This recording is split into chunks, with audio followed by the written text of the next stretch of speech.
Nos honramos con tener al profesor Oscar Dávila del Valle. El profesor Oscar Dávila es egresado del programa de filosofía del recinto de Río Piedras de los años 80. Las especialidades y los intereses del profesor son literatura, filosofía y literatura, filosofía y estudios de la mujer y filosofía precolombina, ¿no? ¿Puedes repartir eso? Sí, lo reparto ahora. Le dejo con ustedes, sin más preámbulo, al profesor Oscar Dávila del Valle. Gracias. Y obviamente, pues como siempre, gracias al departamento, a la asociación de estudiantes, por el espacio, ¿verdad? Que es importante. A veces uno se siente haciendo investigaciones y escribiendo y no encontrando espacio suficiente para uno decir lo que quiere decir, ¿verdad? Este es un texto, el curso de ético de José Lezama Lima, nació en el 2016 inicialmente, de hecho en un ciclo que se llevó a cabo en el Instituto de Cultura, que tenía bajo el título de Filosofía y Literatura. Luego creció y lo dividí en dos partes. Una de esas partes la publiqué en 80 grados con el mismo título, siempre con el mismo título. La segunda parte entonces se fue desviando sola y se convierte en este texto. Claro, yo al final menciono unos detalles que todavía siento que hay que ampliar, ¿verdad? Pero claro... No es el libro. ¿Cómo? No es el libro. Esto. No, esto es... Un trabajo posterior. Otra cosa. Porque él tiene un libro sobre el Sama. El libro está basado en los ensayos de Lezama del 57, que es la expresión americana. Sí, es un análisis sobre esas conferencias. Pues como voy a explicar aquí, está basado en... Lezama, a pesar del exilio interno, a que en un momento determinado lo condenan, ¿verdad? Si usted quiere decirlo así mismo. A pesar de eso, acostumbraban muchos poetas y artistas visitar la casa de Lezama. Obviamente, pues, algo similar, y lo menciona ahí, ocurría cuando don Paco estaba vivo, ¿verdad? Iban a casa de don Paco a enseñarle lo que habían escrito y pedirle opinión, ¿verdad? Y entonces él, a los que entendía que eran meritorios, no solamente les recomendaba libros, sino que se los prestaba. Los cogía allí mismo de su biblioteca y se los entregaba, ¿no? Con la intención de que leyeran esos textos y que eventualmente pues regresaran y entonces conversar sobre cómo lo habían interpretado, etcétera, etcétera. Y poco a poco eso fue lo que él bautizó como el curso délfico. Como voy a un poco señalar también, pues hay una anécdota que a mí me interesa muchísimo, precisamente por lo que significa. Una anécdota, entre los que iba a visitar a Lezama estaba el poeta, compositor Silvio Rodríguez, y un día fue con un amigo poeta no a mostrarle lo que él había escrito, sino lo que este poeta amigo había escrito, que el nombre ahora se me escapa. Y Silvio narra lo siguiente, ¿no? Silvio dice que después que han leído los poetas del amigo y están ya en la parte un poco más social, cosa que a Lezama le interesaba mucho también, le pregunta a Lezama a Silvio: ¿y usted, joven, no es poeta? Silvio dice que le contesta: no, yo lo único que hago es escribir canciones. Y claro, Lezama le contesta: ¿y le parece poco? En la respuesta. O sea que el curso él lo fue construyendo precisamente con esa intención, ¿no? Menciona ahí que lamentablemente la biblioteca de Lezama algunos hablan de unos 10.000 volúmenes que tenía en la casa. Cuando él muere, pues entonces los pasan a la Biblioteca Nacional, pero en la Biblioteca Nacional, en vez de guardarlo en el archivo Lezama, los distribuyen en los anaqueles de la Biblioteca General. Y entonces hoy en día es casi imposible tener acceso a esos libros, ¿no? Y claro, ese interés pues a mí me llegó a partir de algo similar que se hizo con los libros de Cortázar, ¿verdad? Cortázar, pues claro, la primera esposa de Cortázar, Aurora Bernardes, recoge esos libros de Cortázar, unos 4.000, 5.000 volúmenes, y los entrega en Madrid, y allí pues uno puede ir a visitarlos, no solamente para ver cuáles son esos libros, que ya para mí tiene cierta importancia, sino inclusive para ver cuáles son las anotaciones que él iba marcando en los libros según los iba leyendo. Ese interés o ese trabajo que se hizo con Cortázar, pues claro, es muy difícil ya hacerlo en el caso del Lezama, entonces hay que ir identificando de otra manera cuáles son esos libros que él incluía en el curso délfico y que él entonces era los que recomendaba, ¿verdad? Pero bueno, vamos a leer. Dos partes, ¿no? Básicamente, una donde explico algo de lo que he estado diciendo, cómo nace esta preocupación, y otra pues donde entonces entro en el detalle, ¿verdad? Hay unos epígrafes que he incluido que dicen así, y después yo creo que se puede ver. De la última conferencia que Lezama dicta, que se titula Confluencias, en el 69, es la siguiente cita: la imagen pretende reducir lo sobrenatural a los sentidos transfigurados del hombre. Una segunda cita, que para mí está muy relacionada a esa, y después abordo también a don Paco Matos Paoli, que dice, tomada del Canto a la Locura: si no enloquezco ahora, ¿qué será del semen de la imagen? Y un tercer texto, que no es aparece en la tarja, en la tumba de Lezama: el mar violeta añora el nacimiento de los dioses, ya que nacer es aquí una fiesta innombrable. Primera parte, sobre cómo nació esta propuesta para desarrollar otra mirada sobre Lezama. Quiero comenzar agradeciendo a la Asociación de Estudiantes de Filosofía y al Seminario Ludwig Charlowitz la invitación que me han extendido para iniciar el ciclo de charlas y conferencias de este semestre o trimestre. En muchas ocasiones he subrayado cómo el nombre de este espacio, Ludwig Charlowitz, es uno de los que irremediablemente me evoca y me retrotrae hacia los inicios de mi caminar por las sendas de la filosofía hace ya más de 40 años. Sin embargo, si como sugiere el poeta, narrador y filósofo cubano José Lezama Lima, cuando decía, refiriéndose a Nietzsche en una entrevista, el que vuelve a los orígenes encontrará orígenes nuevos, yo les invito esta tarde a que me acompañen a esta especie de excurso hacia el momento creador germinativo del pensamiento, el asombro desde donde nacen las preguntas que podrían constituir nuevos principios. Antes de comenzar, quisiera que me permitan dedicar este ensayo sobre el curso délfico de Lezama a la memoria de la profesora Nieves Padilla Caballero, maestra y forjadora de nuestra cultura.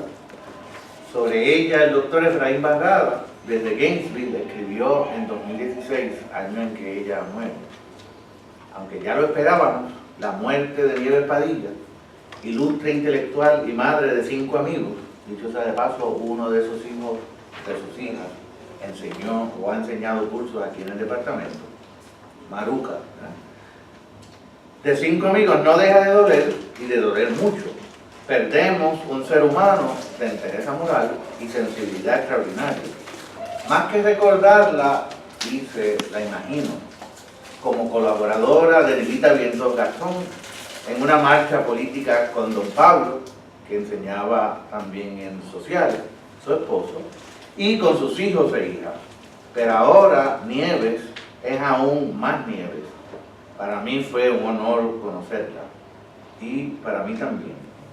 De 1993 son las palabras que se incluyeron en el recordatorio de la celebración de su vida y que fundamentan una de las aristas de mi mirada a lo que podría llamar una filosofía de la cultura. Este pueblo, dice Nieves, debe tener más estructuras eficaces para expresar su pensamiento. Debe poder acercarse a la literatura como una opción para saber del mundo y de sí. Esto se puede y se debe pedir a la educación, porque sólo así pueden cumplirse las funciones que la educación tiene dentro del marco de la cultura. Después de esto, pues comenzamos. En un apéndice que Ciro Bianchi Ross incluye en su compilación y edición de los llamados diarios de José Lezama Lima, reproduce una conversación que sostuvo en 1971 con el poeta, narrador y ensayista cubano sobre lo que había bautizado como curso délfico. Según Bianchi Ross, cuando Lezama seleccionaba a una persona para tomar el curso, el elegido disponía a su antojo de la biblioteca del poeta, unos 10.000 volúmenes al alcance de la mano. Admito la envidia que sentí al leer este pasaje del llamado diario. Y es una envidia no tanto por no poder ya compartir aquella buena dosis de cultura sobacal, que era como Lezama se refería a los libros que se llevaban los participantes debajo del brazo, sino más bien por la dificultad de satisfacer el deseo que he tenido durante los pasados 23 años de enterarme de forma detallada de cuáles son esas lecturas que Lezama había hecho y que atesoraba al punto de recomendarlas para la formación cultural, filosófica y literaria de los estudiosos y creadores más jóvenes que constantemente lo visitaban. Aunque vale admitir que el archivo Lezama se ha depositado en la Biblioteca Nacional José Martí, muchos de esos libros pasaron a formar parte de su colección general, lo que según va pasando el tiempo hace más difícil aún la posibilidad de identificarlo. Con razón podrían ustedes preguntar, ¿identificarlo para qué? Pues les digo, en primera instancia, aunque siempre he tenido la misma intuición, después de la lectura del pequeño libro de Jesús Marchamalo, Cortázar y los libros, un paseo por la biblioteca del autor de Rayuela, me convencí de la importancia que pudiese tener el sorprender en el mismo acto de leer, ese juego literario conceptual que un pensador escritor tiene con su realidad, el acto de la lectura. Es el acto de descubrir sus motivos más íntimos a través de esas lecturas.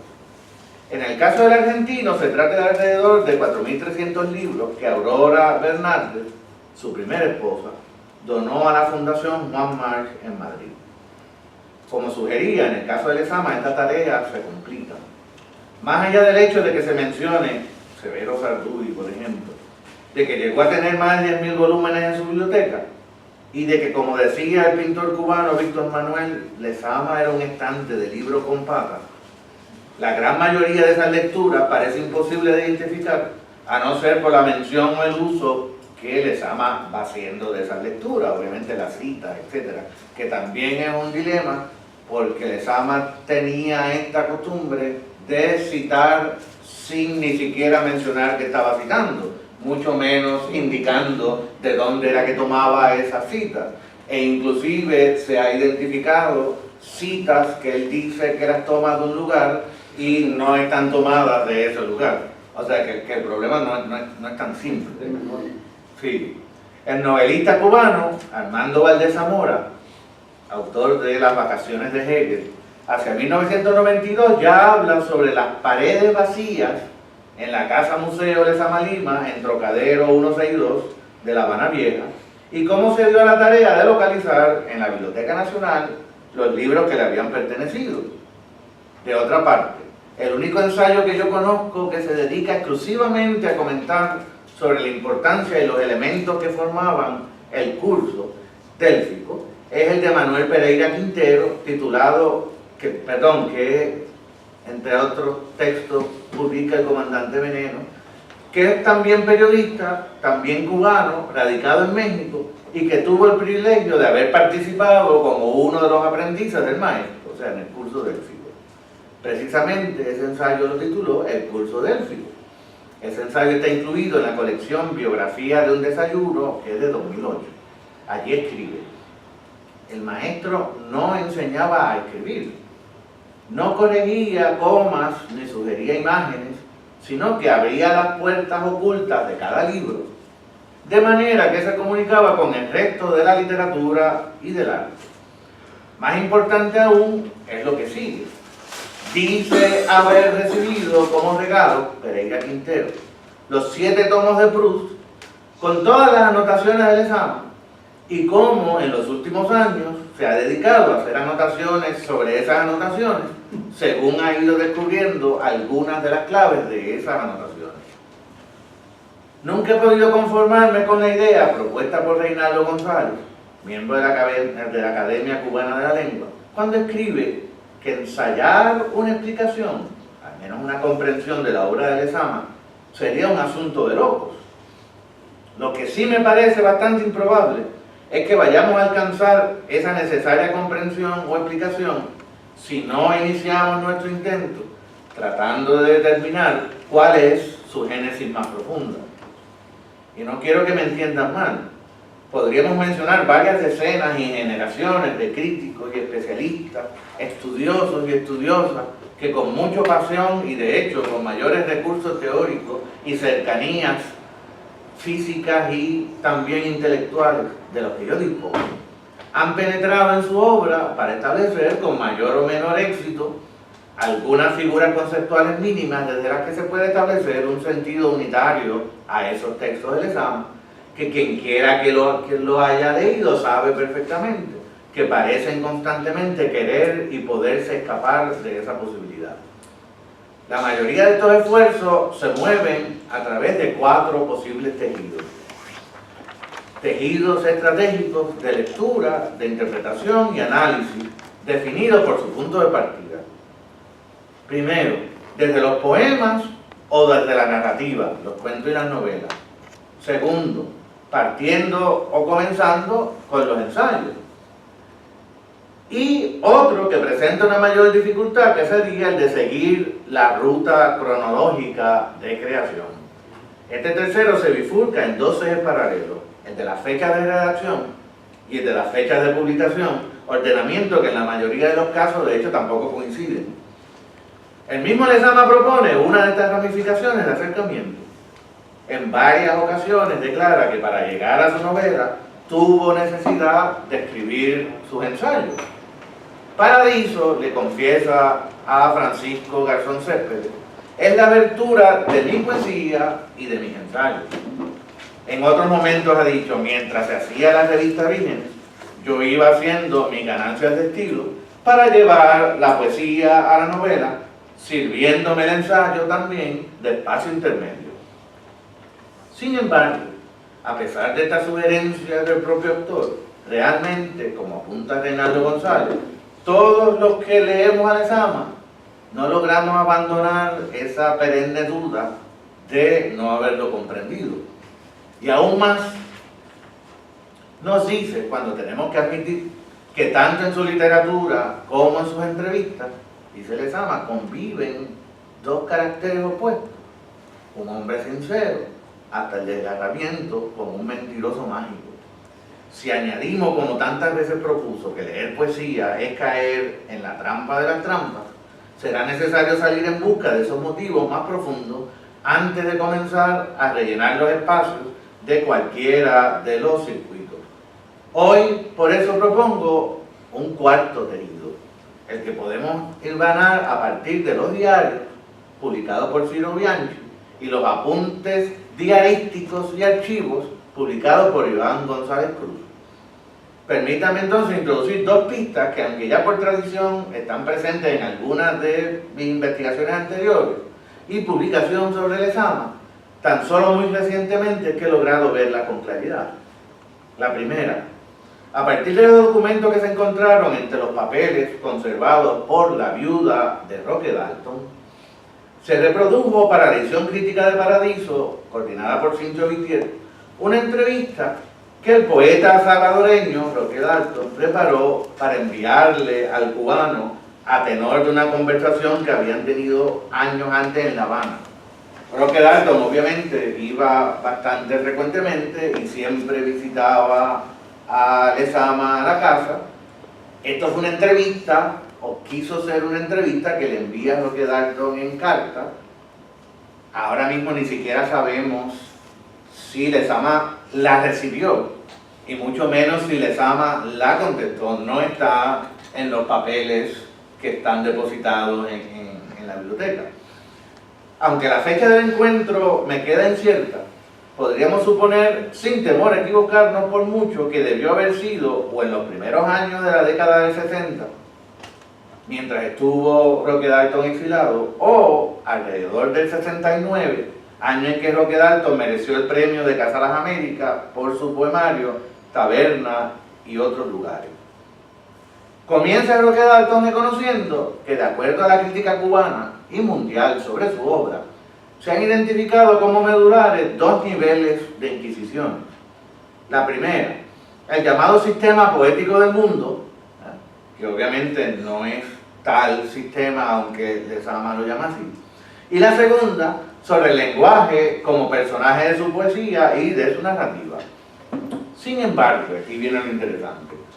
Roque Dalton añade: pienso en lo que está más allá o más acá de su sistema poético del mundo, en el origen cultural, histórico, social e íntimo personal del sistema mismo. Pienso en las raíces reales de su lenguaje y creo que todo ello gira, dice Roque Dalton, en torno a una cuestión insuficientemente analizada por los críticos de su poesía, de su Paradiso y de su ensayística. Para mí sería más o menos la cuestión de lo cubano en la obra de Lezama Lima, complementada con la cuestión de la obra de Lezama Lima en el seno de lo cubano histórico.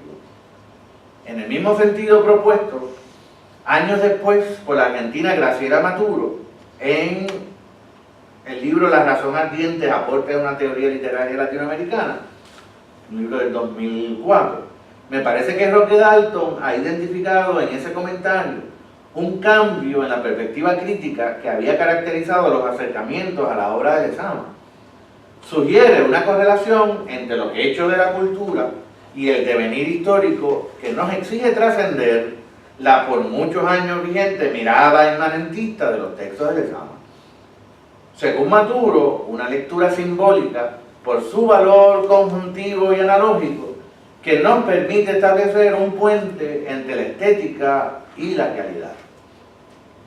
Una segunda pista la he podido confirmar con la reciente lectura de José Martí, Humanismo Práctico y Latinoamericanista, del filósofo cubano Pablo Guadarrama González, que me complace anunciar que estará con nosotros este próximo mes de abril.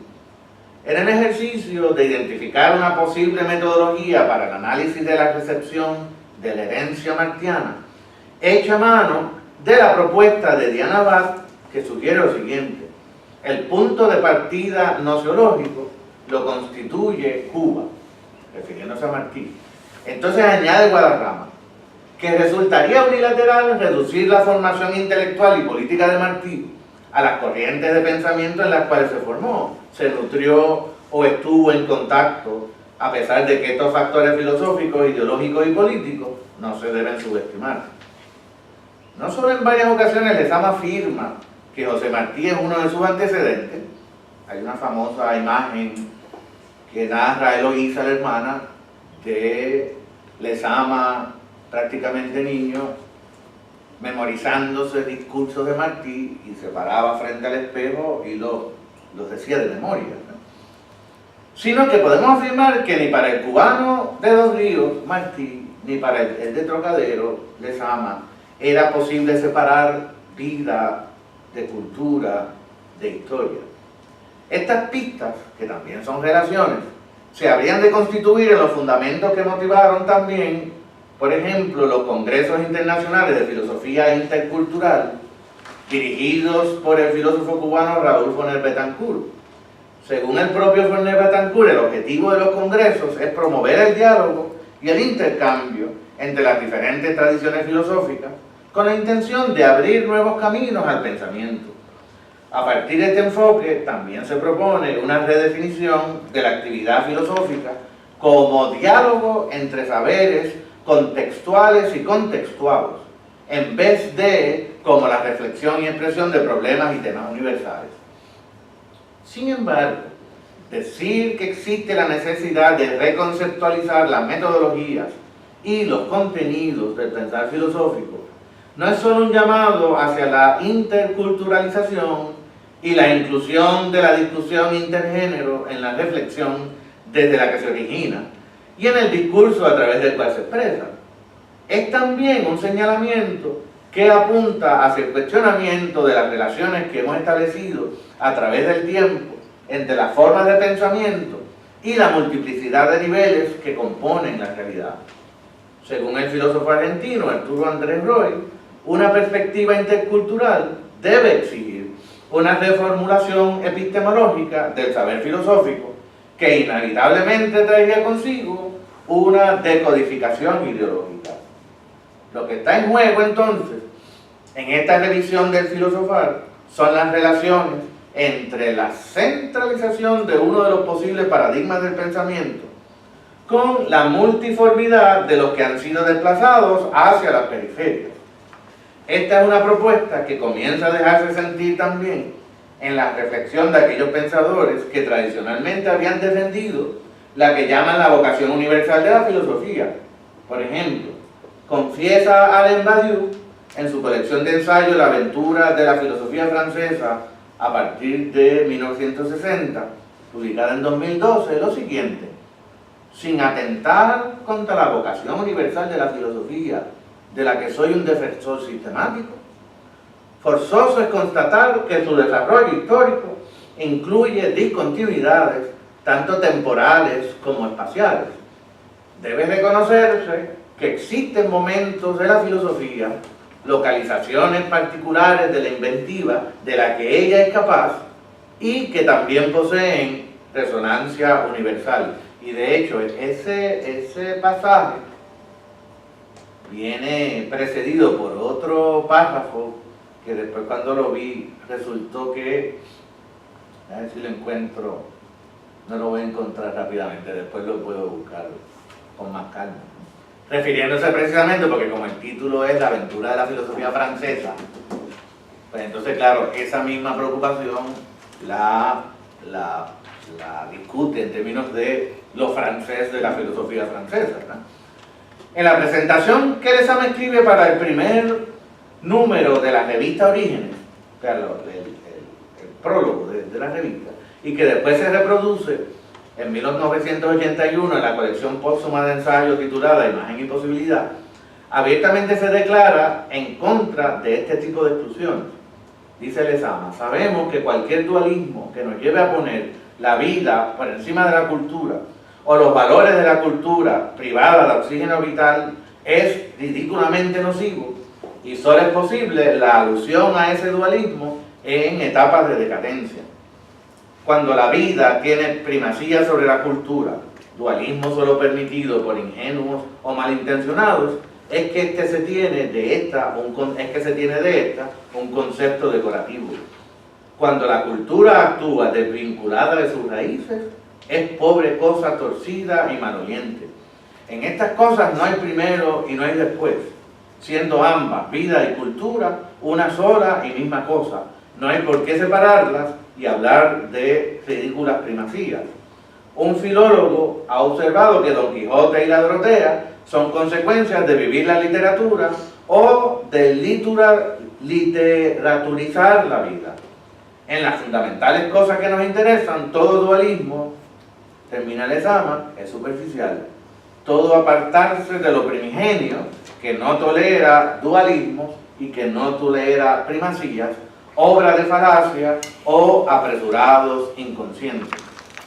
Es fácil demostrar que esta simbiosis entre vida y cultura es un motivo que está presente en la que he querido bautizar como bibliografía, ya que si ampliamos el juego que sugiere la venezolana Ana Nuño, toda la bio de Lezama está en su grafía y en su Biblia. Es un hermoso libro. Le piden a Ana Nuño que escriba para una serie de publicaciones biográficas, una biografía sobre Lezama, y la construye de la siguiente manera. Se inventa una conversación con Severo Sarduy, ¿verdad? De la siguiente manera. Lo invoca en el primer capítulo, de noche, en las noches, en sus sueños, para que aparezca en sus sueños. Entonces Severo Sarduy va apareciendo y va teniendo unas conversaciones con Ana Nuño, y casi un poco sugiriendo que la biografía no la escribe ella, sino que es lo que le ha contado Severo Sarduy en esos sueños, ¿verdad? Es así que estoy proponiendo, como decía al principio, o esto que estoy proponiendo, supone que mientras más podamos especificar en qué consistían las recomendaciones de Lezama para ese curso délfico, mejor vamos a ir descubriendo algunas de las clases vitales y culturales que son necesarias para descifrar y entrelazar los varios niveles de esa misma preocupación. Parte 2. Poiesis, cultura, paideia, los detalles del curso délfico. Quisiera comenzar esta sección con dos sentencias de Lezama, dichas a viva voz y que en alguna medida, como veremos, apuntan en la misma dirección. Decía Lezama cuando venían los poetas a su casa, que los escuchaba desde dentro. Entonces escuchaba, dice el grito: si es joven poeta, déjalo pasar. Y la segunda, una vez que le preguntaron, no es lo mismo católico que religioso, y todo poeta cree. La primera la narra Miguel Pereira Quintero, la segunda en una entrevista a Armando Valdés Zamora. Olga Beatriz Santiago, ante el 9º Congreso Argentino de Hispanistas, celebrado en La Plata en 2010, destaca cómo el autor de Paradiso, entonces, al igual que le ocurriera con José Martí, aspiraba a que la literatura incidiera en la polis, buscaba irradiar poesía, humanizar la cultura al establecer un vínculo natural entre el verbo, lo ético y lo político. El proyecto, concluye, se fundaba en la recuperación de la dignidad nacional a través de la cultura. Beatriz Santiago se percata que para Lezama la imagen a través de la poesía no es tan solo un modo de conocimiento de realidades ocultas o perdidas, es también una experiencia cercana a la místico-religiosa, experiencia que hace posible la revelación sobre un ser ausente, ya de orden histórico, ya de orden ontológico, y que es capaz de ubicarnos en el espacio de las infinitas posibilidades creativas. Por ello, para el poeta filósofo, la imagen es siempre generadora de un potens, generadora de un poder ser. Como parte de su coloquio con Juan Ramón Jiménez, uno de sus primeros ensayos, desde el 37, Lezama presenta al poeta de Moguer, a Juan Ramón, su idea sobre la posibilidad de que la que llamaba teleología insular, que ha sido una discusión grandísima. Severo Sarduy, de hecho, estuvo todo el tiempo en contra, acusó, de hecho, abiertamente, desde su exilio, de que esto de la teología insular era el intento último que estaba generando las instituciones culturales en Cuba para rescatar a Lezama. Consistiría, pero como vamos a ver, más que eso, mucho más que eso, consistiría en establecer una sensibilidad espiritual desde donde se pudieran configurar los orígenes y las rutas de evolución de una identidad cubana particular y que a su vez pudiese constituirse como el fundamento para lograr insertarla de forma distintiva en la cultura universal. Quiere decir entonces que aquella presencia de Juan Ramón y Zenobia Camprubí en La Habana entre el 36 y el 39 había despertado en aquel cubano de 27 años, al igual que en los demás miembros de su generación, la necesidad de buscar una expresión poética desde la cual pudiese nacer un modo diferenciado de presentarse como cubanos ante el mundo. Esta preocupación apunta hacia lo que años después serían los objetivos y propósitos filosóficos literarios que servirían de orientación al grupo de la revista Orígenes. Primero, el intento de contrarrestar el caos social, político y cultural en el que había desembocado la nación a partir de la revolución contra Machado entre el 30 y el 33, y Lezama, aunque no era un activista o político en el sentido más exacto, por decirlo de la palabra, pues sí había participado en el 1930 de muchas de las marchas, y de hecho había también presenciado el asesinato de Trejo en una de esas marchas, ¿verdad? Y segundo, la necesidad de elevar cierta concepción de la poesía, poiesis, a nivel de recurso ético, epistémico y ontológico, como dispositivo para llegar a definir el lugar correspondiente de Cuba y América Latina en la historia. Según podemos leer en el archivo, el que publica Iván González Cruz, el mismo Lezama, años más tarde, va a declarar en una entrevista que la primera motivación de esta terminología insular era oponer una nueva fe frente al pesimismo reinante de la época. Le dice en entrevista a Pedro Simón, y de hecho es interesante, también me viene a la mente, Lezama va a la universidad.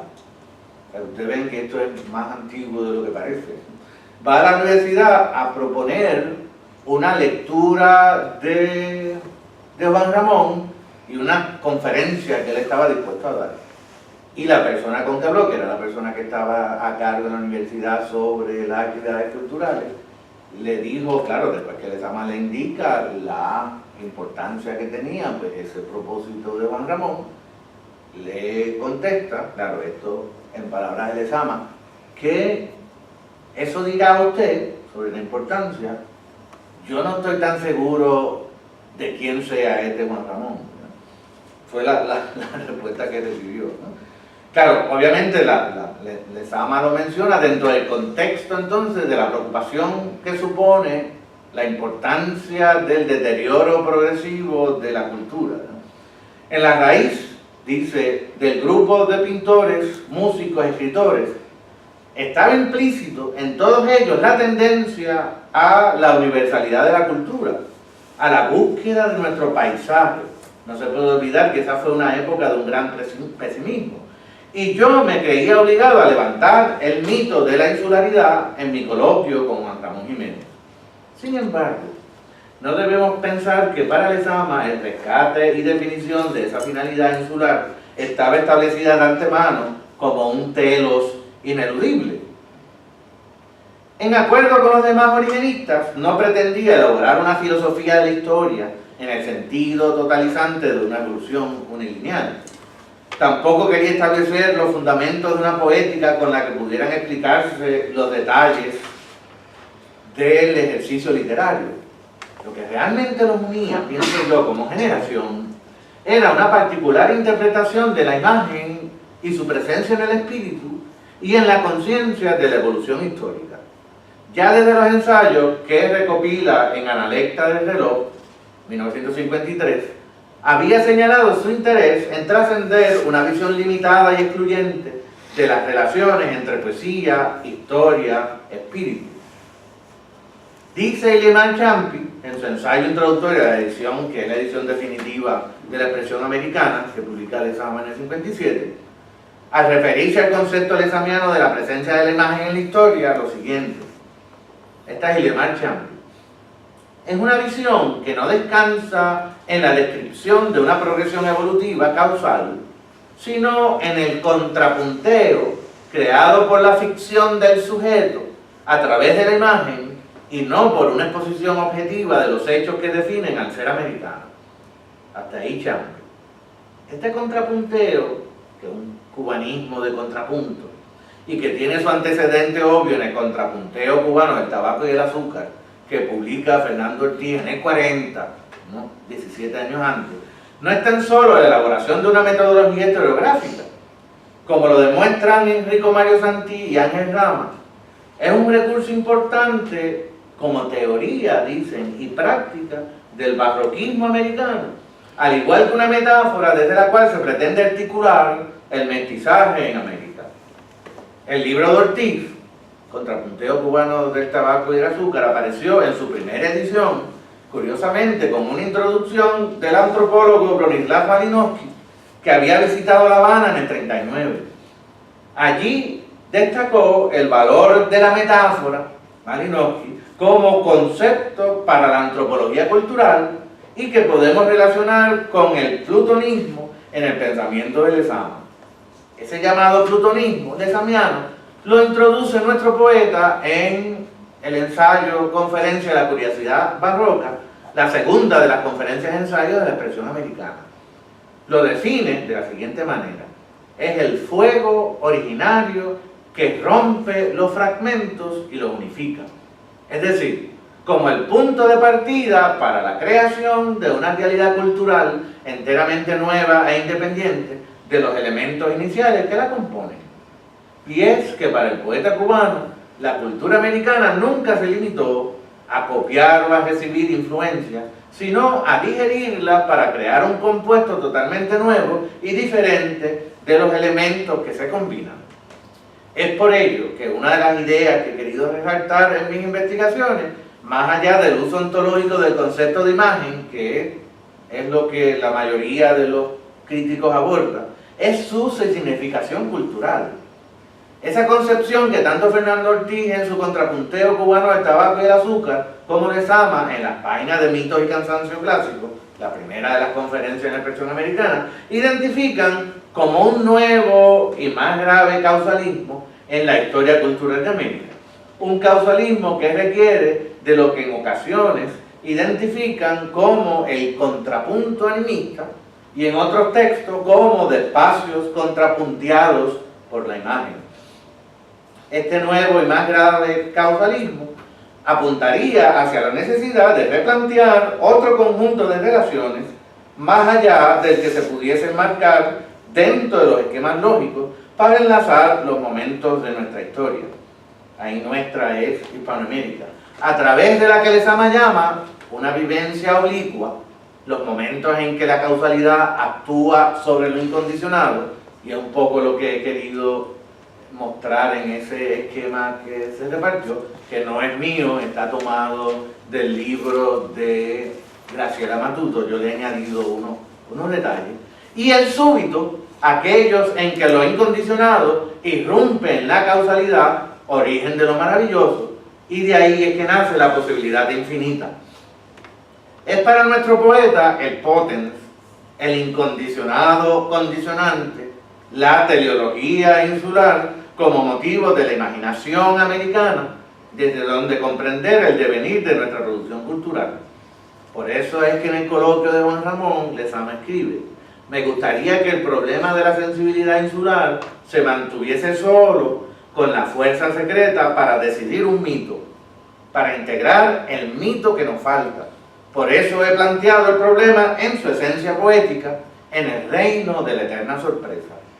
Hay que tomar en cuenta que en este contexto el concepto de mito es usado como una doble acepción. En la de su relación con la fábula, según la presenta Aristóteles en su poética, y en la de explicación y sentido de la realidad.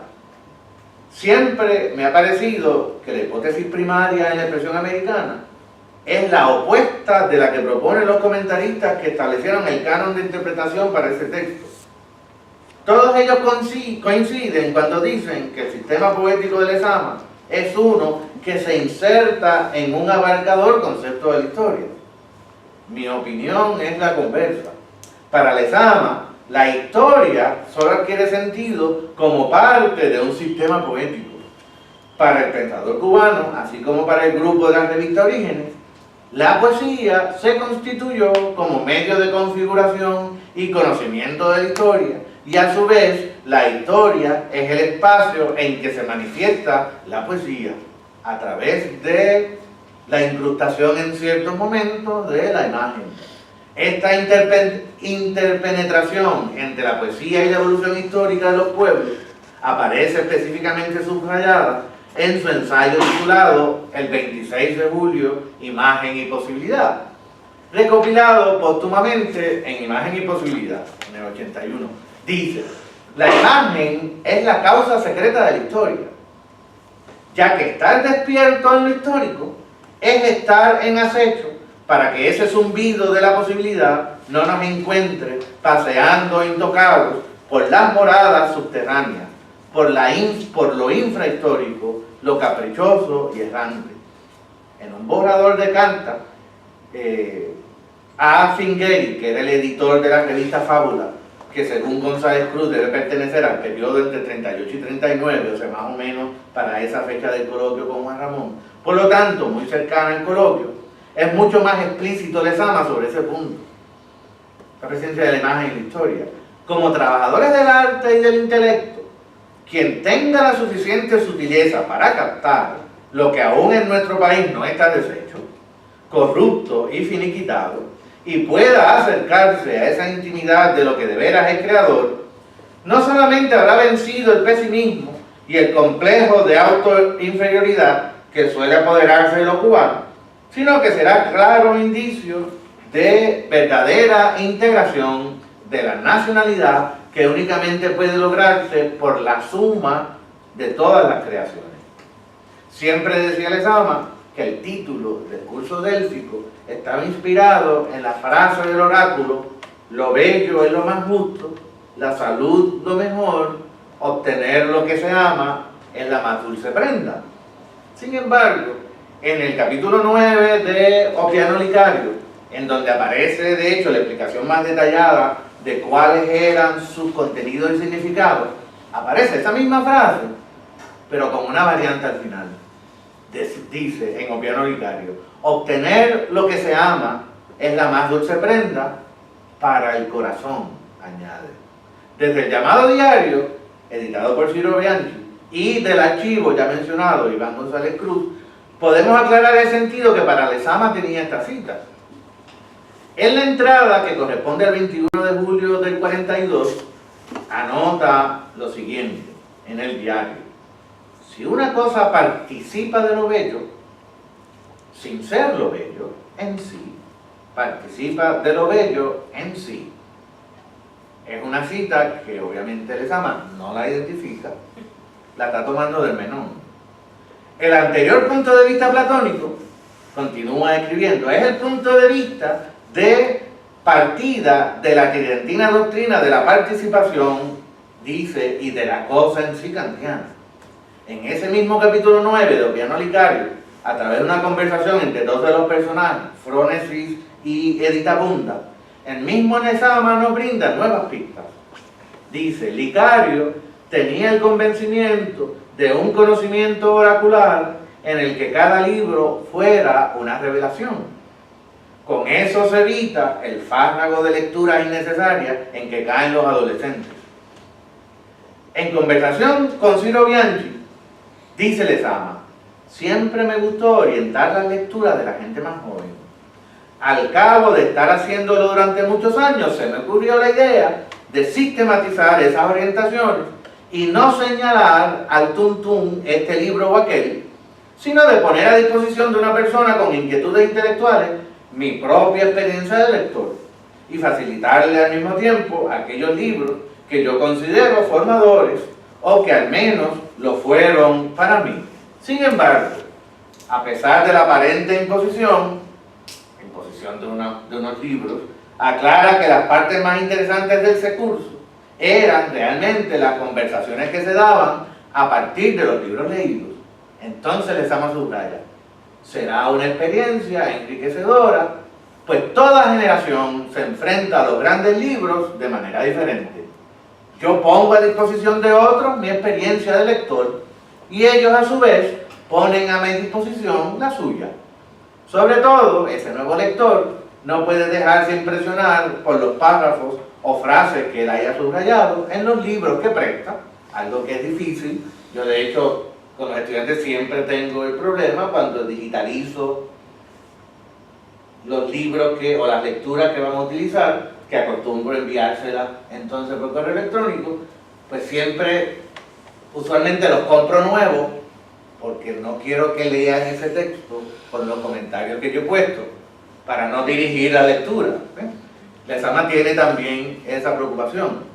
Dice, sobre todo, ese nuevo lector no puede dejarse impresionar por los párrafos o frases que él haya subrayado en los libros que presta, para entonces, dice, debe buscar sus propias frases.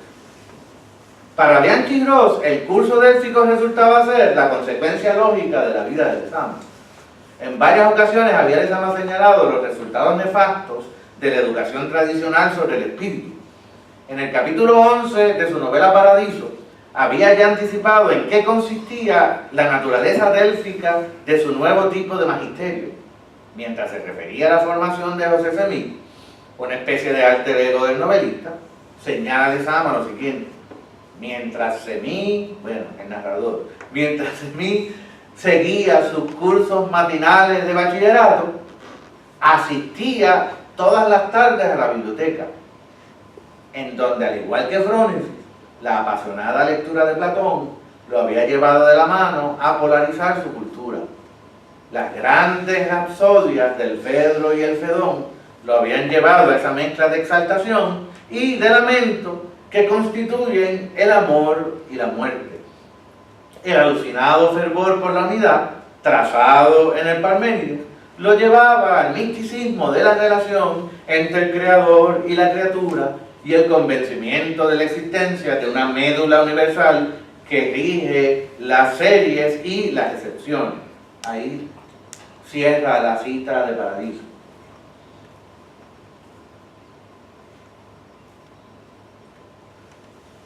Según atestigua Iván González Cruz, en el reverso de la página en la que aparece este pasaje, Lezama escribe: donde no hay amor, ponga amor y sacará amor, que es una cita de San Juan de la Cruz.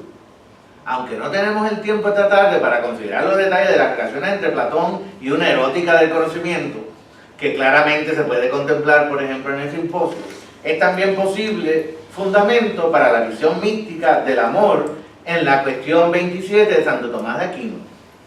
En la entrada en su diario, que de hecho es algo por donde tengo que ampliar, en la entrada en su diario, el diario de Lezama, que corresponde al 24 de febrero del 44, escribe sobre este tema: en el mundo actual, los verdaderos espíritus esenciales se sienten en inactividad. La verdadera dirección del espíritu es invisible. En varias ocasiones Lezama expone los efectos nocivos del academicismo y el intelectualismo infatuado, y llega a caracterizar a la Universidad Cubana de su momento como en la que las disciplinas filosóficas se estudian con insuficiencia tan radical y con un abandono de todo lo que sea verdaderamente metafísica o desarrollo dialéctico. A esa decadencia es que se refería cuando escribía para Orígenes sobre el divorcio entre cultura y vida, causa de lo que llamó analfabetismo ilustrado institucionalizado desde la academia.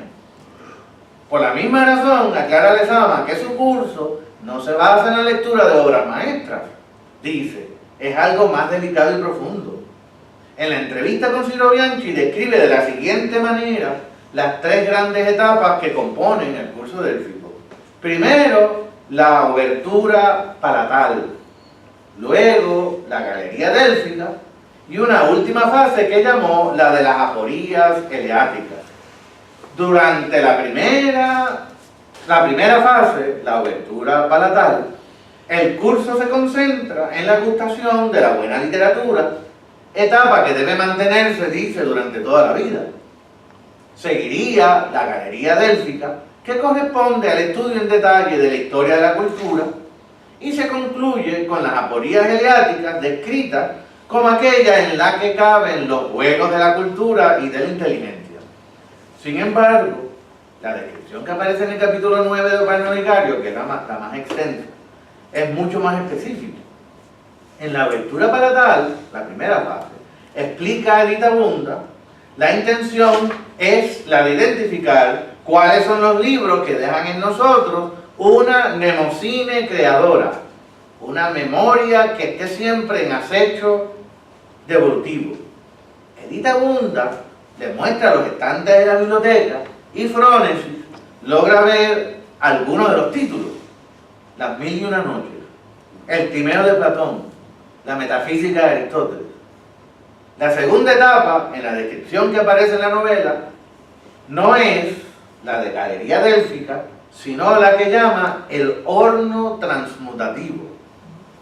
Incluye, dice Edita Bunda, desde lo que los taoístas llamaban la transmigración pitagórica, a la materia asignata de que hablaban los escolásticos, la materia que quiere ser germinativa hasta llegar a la flor o al fruto.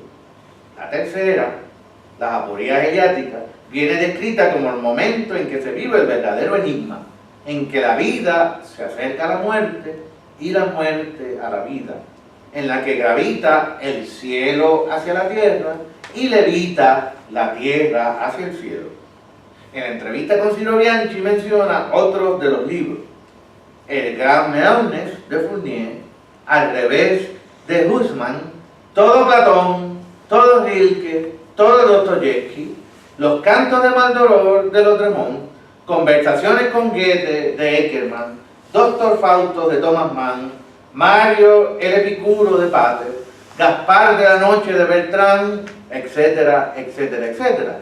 Y en otra dimensión, Psique de Erwin Rode, El Otoño de la Edad Media de Huizinga, El Amor y Occidente de Schrutzmont, El Tao Te Ching de Lao Tse, El Libro de los Muertos y muchos más. Mis libros, dice Lezama, no están incluidos en el curso, los míos, pero se supone que quien los recibe ha de estar familiarizado con mi obra.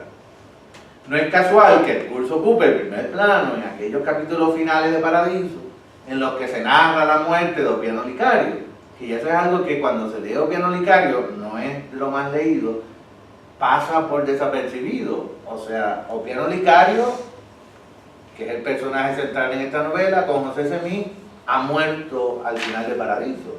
O sea, que este personaje es una aparición, ¿verdad?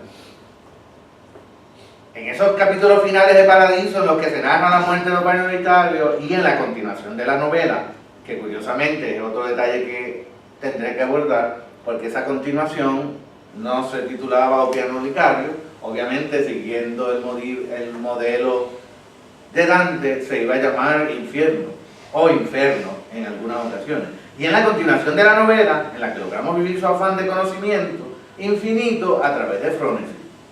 Y es que para Lezama, Opiano Licario es como una especie de Fausto americano en su deseo de conocimiento. El que se acerca a esa obra, nos dice refiriéndose a los capítulos finales de Paradiso, ve la cosa fáustica de conocimiento infinito del personaje. En varias ocasiones se ocupa en explicarnos el origen de su nombre. Oppianus Claudius, nos dice, fue un senador romano, simpatizante de la filosofía del estoicismo, que según Lezama, vivía en la espera de que lo infinito se manifestase delante suyo. Licario, obviamente, es el Ícaro, el hombre que vive y muere en su afán de volar hacia un sol de conocimiento infinito. El pensador cubano reconoce el constante misterio y aura de irrealidad que rodea a este personaje, Opiano Licario. Y como sugiere Reinaldo González, esa irrealidad se genera porque de él emana el conocimiento. Es el centro de toda sabiduría extendida como posibilidad de infinito.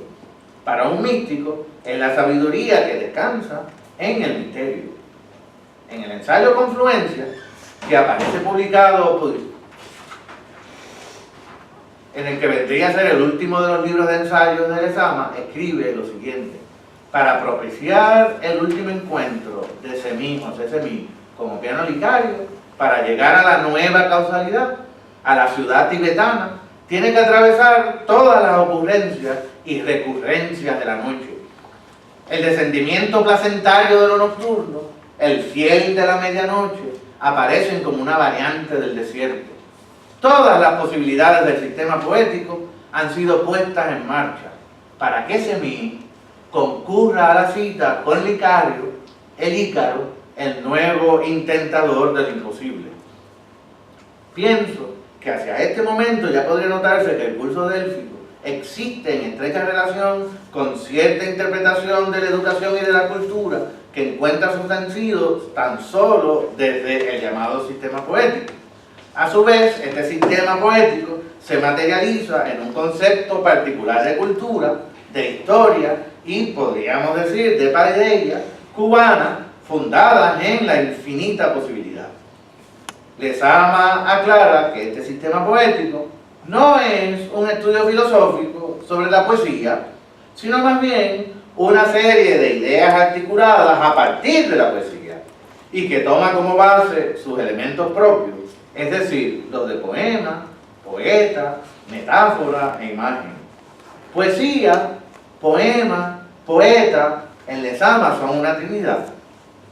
Trimurti la llama en su ensayo Introducción a un sistema poético.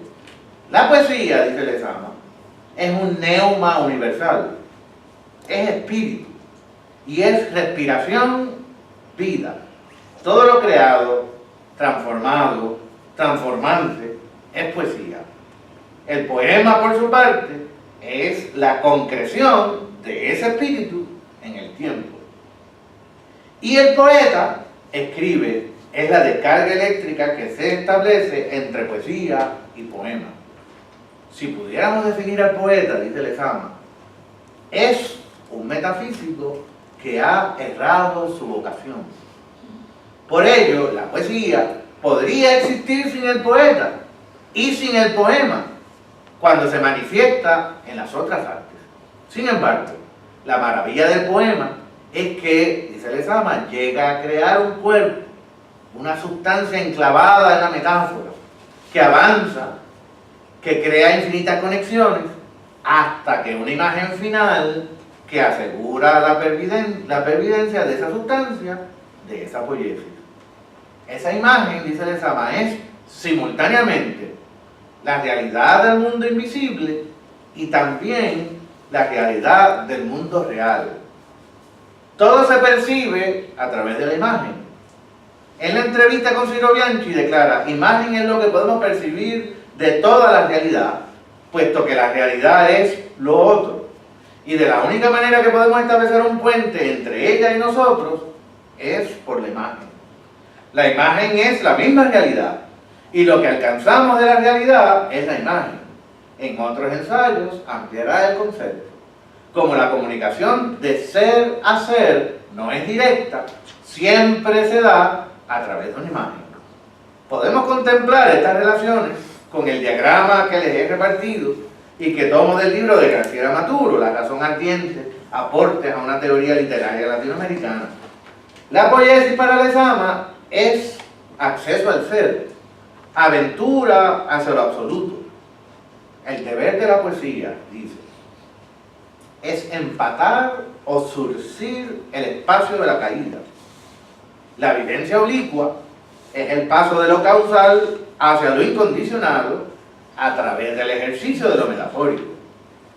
A través de la metáfora se avanza entonces hacia la imagen. El súbito, en esa interpretación, es la imagen que no es alcanzada por el ejercicio poético, sino que le es dado al o a la poeta como un acto de gracia. Pero si la imagen es el puente hacia lo otro, comunica a los seres humanos con la naturaleza, en el nivel existencial también, como son la sobrenaturaleza en el nivel ontológico. El arte entonces es un reino intermedio, que en palabras del poeta rescata lo placentario, es imagen del incondicionado, es puente entre el mundo de la causalidad y el reino del incondicionado. Se presencia, a mi entender, la voz de uno de los nuestros, la voz de don Paco Matos Paoli. Recientemente, el amigo y poeta Carlos Alberti Fragoso se ha encargado de convocar a un grupo muy heterogéneo de escritores y escritoras, artistas y críticos, en el que ha resultado ser un libro muy hermoso y que he tenido el placer de leer recientemente. Título: En busca de Francisco Matos Paoli, de Ediciones Callejón. En las palabras preliminares que el editor Carlos Alberti titula Para nombrar a Matos Paoli, un instante de 100 años, incluye algunos comentarios teóricos sobre la poesía y el poeta que formaron parte de una entrevista radial que le hiciera don Francisco Arribí a nuestro poeta nacional. De hecho, él me invitó a participar. Yo le había sugerido un ensayo donde relacionaba a don Paco con Lezama y no pude terminar a tiempo. El pasaje que me interesa de esa introducción es la siguiente. Dice Carlos Alberti: la poesía es lo innombrable, lo inefable. Está siguiendo, ¿verdad?, las palabras de don Paco. El poeta no puede expresar lo inefable en toda su absoluta certeza, porque está limitado por el hecho lingüístico de la palabra. De ahí que el poeta tenga que desprenderse de la logicidad gramatical para que su acto de creación sea un acto de fe que trascienda el límite impuesto por la palabra. Muchos de los ensayos que se incluyen en el libro analizan lo que Félix Córdoba Iturregui, una de las voces convocadas, por ejemplo, llama muy acertadamente, a mi entender, el vínculo de la inmanencia con la trascendencia. La poesía, nos dice Matos Paoli en su diario, une la mundificación al reino de las esencias, para entonces añadir: de este combate luciente entre tiempo y eternidad, que es algo que aparece constantemente cuando Lezama habla de poesía, nace la poesía. José Ramón Che Meléndez, a quien debemos la publicación de los primeros libros poéticos de Francisco Matos Paoli, coincide en su apreciación de esos paralelismos entre el cubano y el puertorriqueño. Dice Che Meléndez: también Lezama ha declarado esa fulguración que es como la respiración entre lo estelar que desciende y lo telúrico que se evapora. Es obvio que tanto para el uno como para el otro la imagen y la poesía se manifiestan en la tensión que sostienen la inmanencia y la trascendencia, el eje horizontal y el eje vertical, las relaciones entre la solidaridad con lo otro y la otra, la dimensión ético-política, y su relación con el ser, esa relación vertical. En un futuro me propongo examinar con detenimiento la alusión más evidente de todas, y que no está aquí incluida, las relaciones del curso délfico y por lo tanto del sistema poético lezamiano con el concepto de imagen en la tercera sección de la Divina Comedia de Dante. Virgilio, la razón, no está presente en las visiones del paraíso terrenal. Entonces habría que ver por qué. Allí, por lo tanto, la imagen es también la presencia de una ausencia, que es como Lezama constantemente dice que viene, tal vez la intuición, para llamarlo de alguna manera, de la importancia de la imagen. Él dice que en alguna ocasión, luego de muerto su padre muere acabando Lezama de cumplir los 8 años, están jugando, bueno, Jackie, que son los jacks, yo no sé si ustedes, pero que yo llegué a jugar, ¿saben lo que es, verdad? Que uno tira los jacks y los coge con una bolita. Entonces dice haber tirado, ¿verdad?, los jacks y que notaron que los jacks caían en una configuración que parecía la imagen de su padre muerto, ¿verdad? Entonces ahí Lezama declara, claro, eso lo dice en entrevista, que desde ese momento él se da cuenta de la importancia que para él iba a tener la imagen, en términos muy rápidos, definida como una presencia de lo no presente, ¿verdad?, que es como él básicamente la define. Allí, por lo tanto, la imagen es también la presencia de una ausencia. Pero por hoy terminemos y quedemos convocados para alguna próxima tarde, donde entonces lo podemos retomar ahí mismo. Y entonces lo que me falta, porque ahí obviamente habría que abordar a Dante, habría que abordar, por ejemplo, lo que supone en Lezama el curso délfico en términos del oráculo, y por ejemplo esa parte del mito donde Delfos es también Ónfalos, el centro no solamente de Grecia sino del universo y el punto de partida de la creación, ¿no? O sea, hay todos unos elementos adicionales que yo creo que habría que ir necesariamente desarrollando y pues, con el tiempo pues, así será, ¿no? Pues ahora, como decía Chávez Luis en su tiempo, ahora ustedes tienen la palabra, decía, después de leer algo difícil de digerir, ¿no? Esto, pues sí, la primera parte es un poco más fácil, pienso yo, ¿no? Porque es más anecdotario. Ya la parte conceptual, pues sí, yo siempre he dicho que las conferencias son difíciles de digerir, ¿no? Cualquier persona que quiera una copia, pues me escribe, que es lo que siempre hago, me escribe oscar.davila@upr.edu y yo con mucho gusto le mando una copia y ahí pues la puede leer con más calma. Y pues claro, en 80 grados, como le decía, dos versiones muy breves, que una de ellas está tomada aquí, la otra no tanto, que también se puede buscar, o sea, en 80 grados, pues, con el mismo título. Aparece como el curso Délfico 1 y el curso Délfico 2. Aparecen esas dos. Pues nada, gracias por haber venido. Cualquier pregunta, comentario u objeción, pues estoy dispuesto a atenderlo. Yo tengo una pregunta, a ver si podías volver a aclarar, creo que me quedé un poco confusa, cuando dices que la imagen es el presente de lo que no está presente, o sea, que es una ausencia, ahí, ¿de qué manera es una ausencia? Ahí me quedé un poco... Fíjate, inicialmente, fíjate cómo yo lo veo, por lo menos como yo veo que el Lezama lo está planteando. Por ejemplo,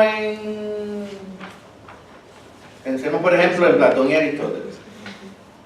La imagen en cuanto que representación resulta hacer presente esa representación algo que de por sí no está presente. En una obra de arte, por ejemplo, pensemos en la pintura, que posiblemente es el ejemplo más el que yo puedo explicar mejor.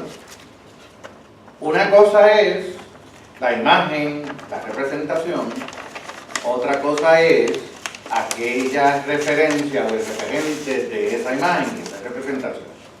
Por lo tanto, en el sentido más elemental, digamos, la imagen hace presente en una obra de arte algo que de por sí no está presente.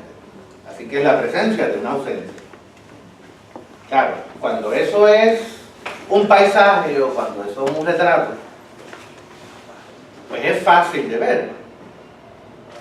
La pregunta ahora será, esa imagen, y ahí habría que entrar, por ejemplo, las imágenes, o una imagen se reduce al elemento representativo de algo que como referente lo antecede, o en la actividad de la imaginación yo estoy trayendo a mi mente no necesariamente un algo para lo cual hay un referente anterior, que por eso lo que tú decías en tu conferencia a mí me interesaba mucho, la que dio hace 2 semanas, ¿verdad? Porque obviamente la idea un poco platónico-aristotélica, para decirlo así, aunque no es necesariamente así, supone un antecedente de la imagen para la presencia de esa imagen, ya sea en la obra de arte o ya sea en el pensamiento. El Lezama parecería que no, que aunque comienza siendo, dice el mismo Lezama, la manera a través de la cual se hace presente la imagen del Padre muerto, pues claro, cuando él va ampliando el concepto de imagen, que también es un problema, todo el mundo habla del concepto de imagen en Lezama y el concepto de imagen en Lezama va evolucionando también. Te leo un pasaje, ¿no? Permíteme. Dice, le pregunta, esta es una entrevista, deja localizarte el autor. la aportación de, no, es Fernando Martínez Laínez.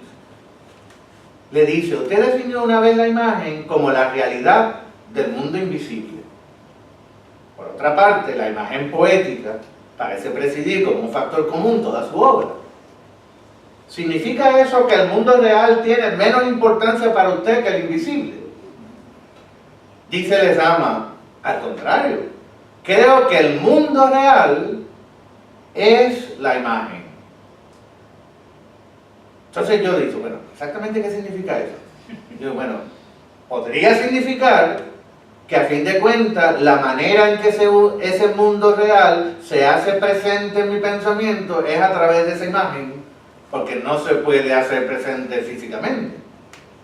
Creo que todo lo percibimos por imagen, dice. Como decía la frase célebre de San Pablo, in speculum per imago, es decir, en espejo por imagen. Es lo que podemos percibir de toda la realidad. Lo que podemos percibir de toda la realidad. Puesto que la realidad está allí, es lo otro. Y de la única manera que podemos establecer un puente, citaba ese, entre ella y nosotros, es a través de la imagen. Que parecería entonces sugerir que no es solamente la realidad visible a la que se está refiriendo. No hay, aparentemente según eso, otro contacto que yo pueda tener con eso que le está llamando ahí lo otro, que no sea a través de la imagen. O sea que entonces ya deja de ser solamente la presencia de lo que de por sí está ausente, como en el ejemplo de la pintura, es la presencia de todo tipo de realidad, y Lezama añade, o de irrealidad, porque para Lezama, dice, yo, esa distinción, dice Lezama, yo no creo en ella. Dice Lezama, a fin de cuentas, Opiano Licario es el personaje donde la distinción entre lo real y lo irreal desaparece. Por lo tanto, comienza siendo, como él la describe nuevamente al nivel de la anécdota, la manera en que aparece la imagen de su padre que había recién muerto. Y de hecho, no solamente eso, él inclusive declara en varias ocasiones que ellos seguían viendo al padre, que ellos se sentaban a la mesa a cenar y le guardaban un espacio al padre porque eventualmente sabían que el padre venía y se sentaba allí con ellos. Claro, cuando uno lo lee dice, bueno, ¿esto realmente qué significa? ¿Significa que por una relación entre lo emotivo y la voluntad hacían presente la presencia del padre muerto? ¿O era una actividad de la imaginación? Y entonces, ¿cuán creadora o creativa puede ser la imaginación como para, a fin de cuentas, hacer presente no ya solo lo que estuvo y ya no está, sino, a fin de cuentas, lo que no ha estado nunca? Y entonces una distinción entre una imagen como representación y una imagen en su actividad creativa o creadora. Que, por ejemplo, la conciencia imaginativa en Sartre, digamos, tiene ese doble aspecto.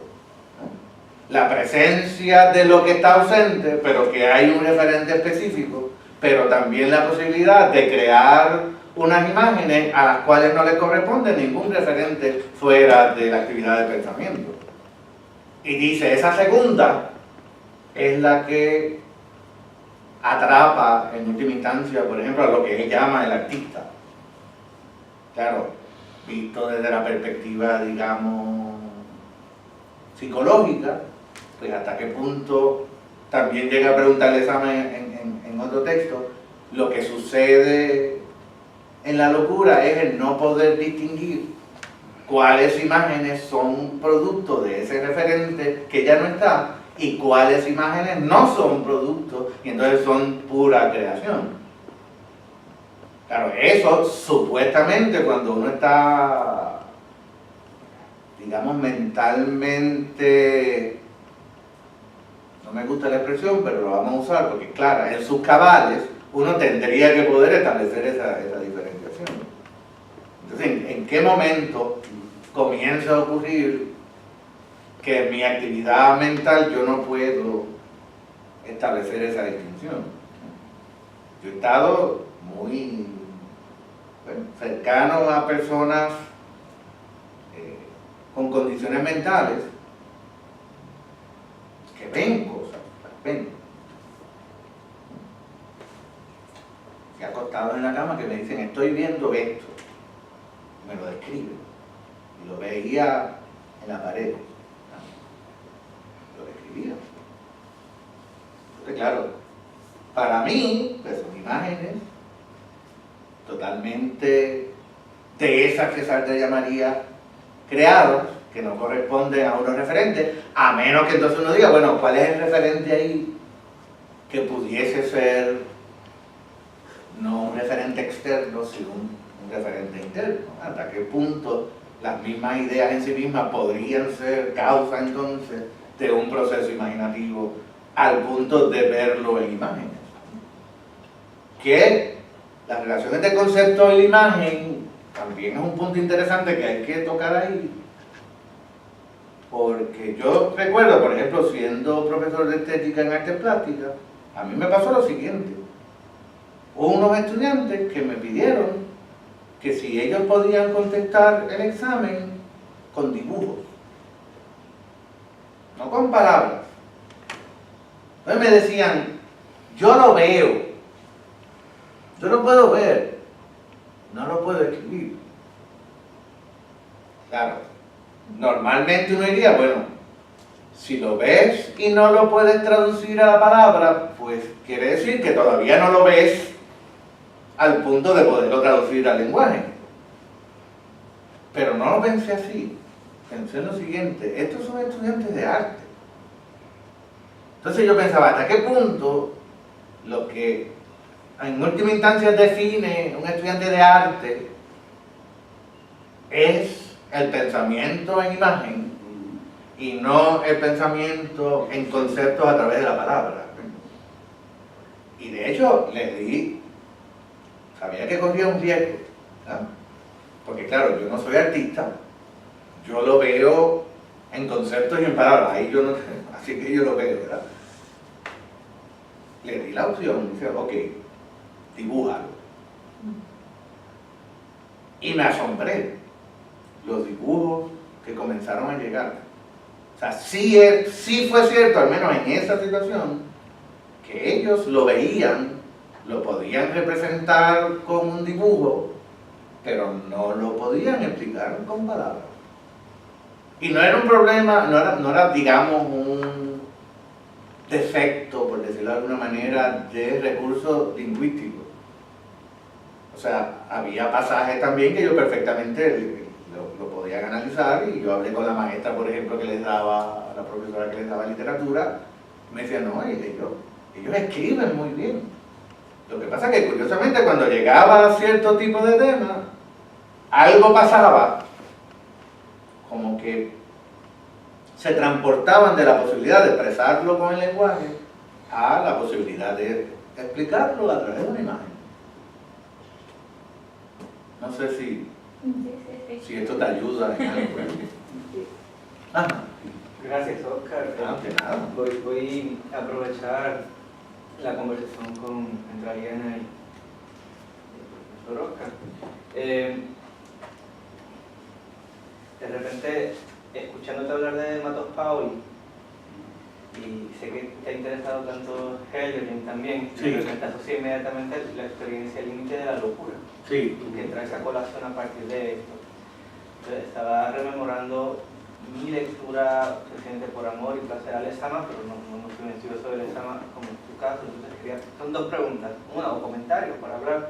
En ese curso délfico, que por lo que pude recoger tiene que ver con ciertos ritos iniciáticos, pero que en el fondo se concentran en la lectura, en la experiencia de la lectura.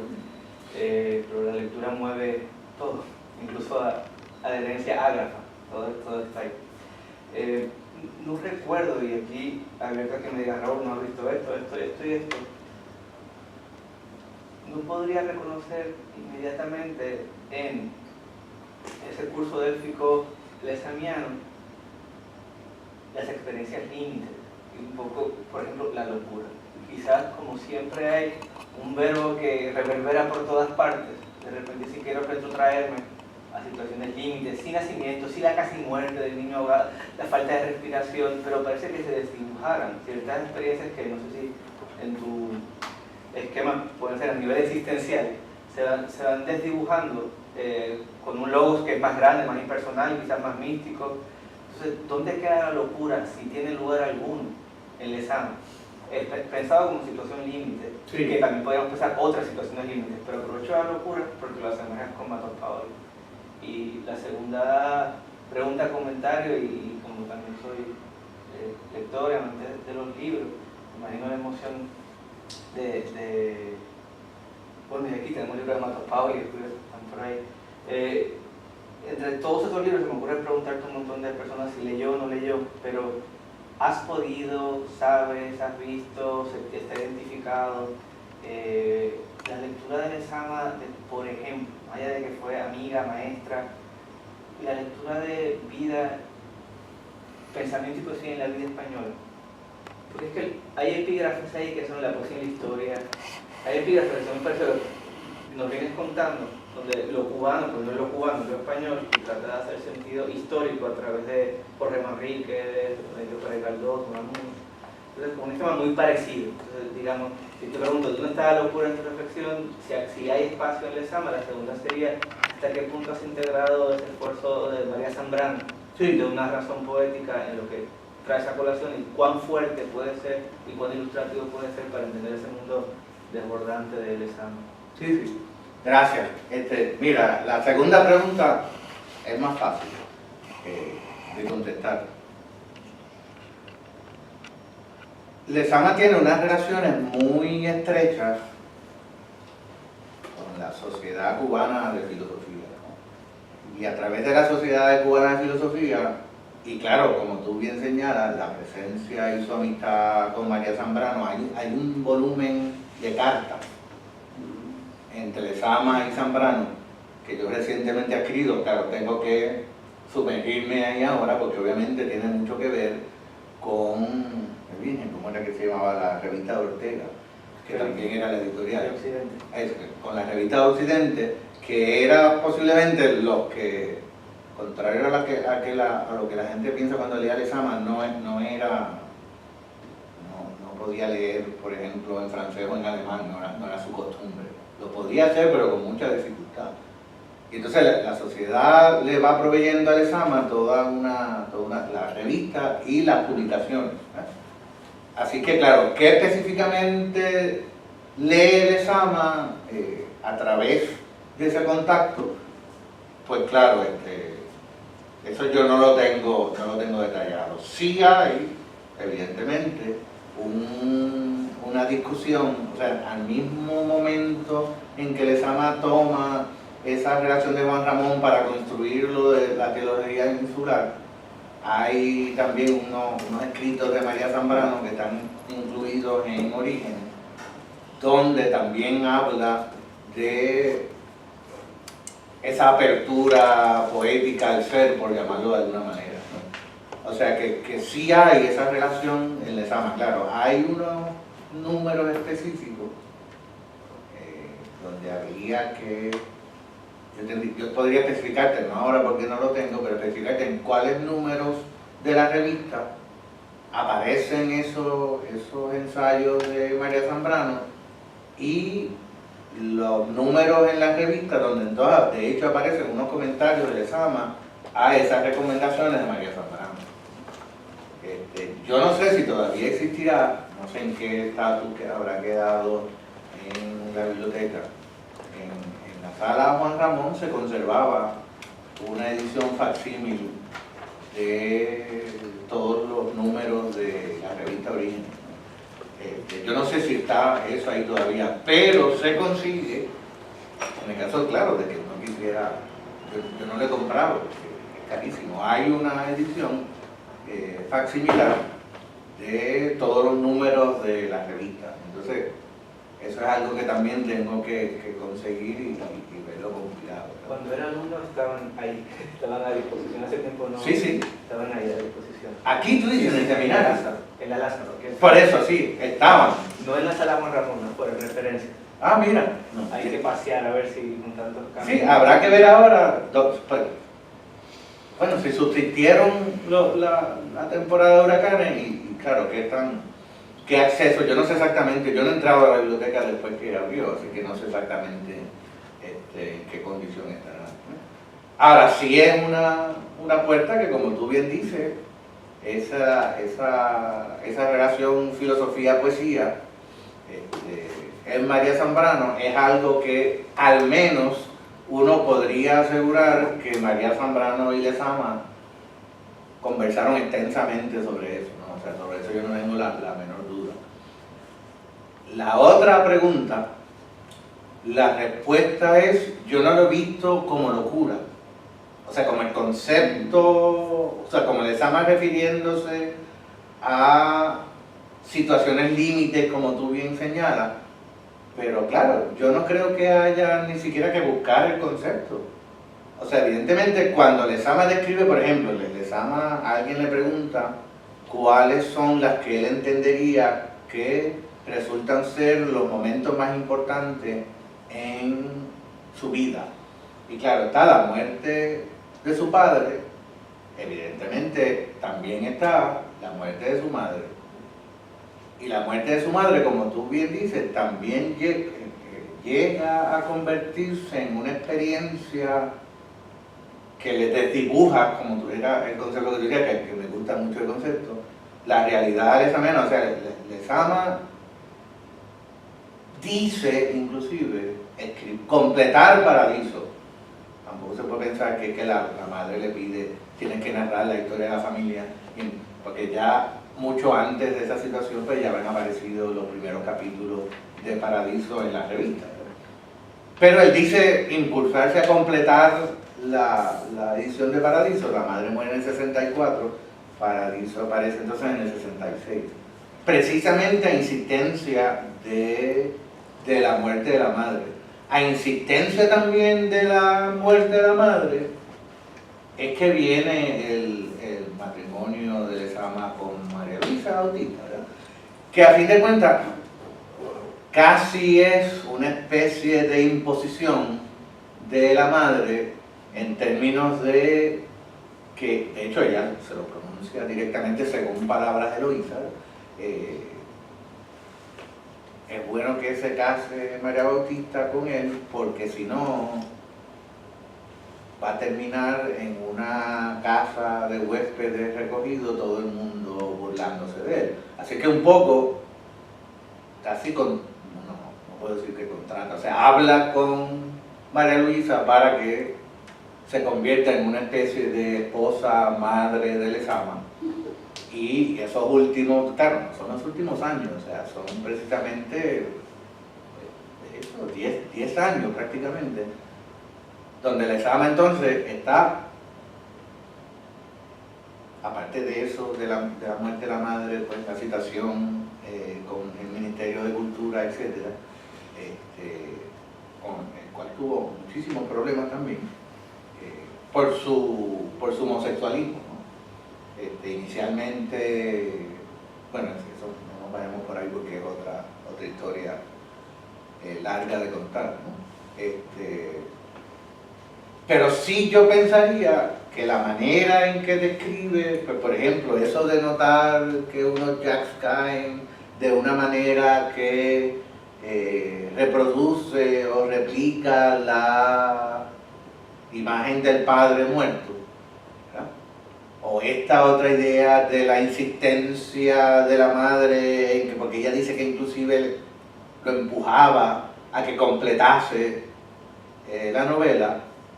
Pues claro, eso en cualquier consideración sobre situaciones límites raya en la locura. Así que tendría que decir, pues claro, el concepto de locura como tal yo no lo he visto. Igual sí está, pero yo no lo he visto. Ahora, como experiencia, pues sí aceptaría rápidamente, sin mucha consideración, que la vida de Lezama es un juego en ese límite, y está constantemente jugando ahí, ¿no? porque es algo a lo que lo empuja no solamente la cuestión familiar, por ejemplo, la relación con Martí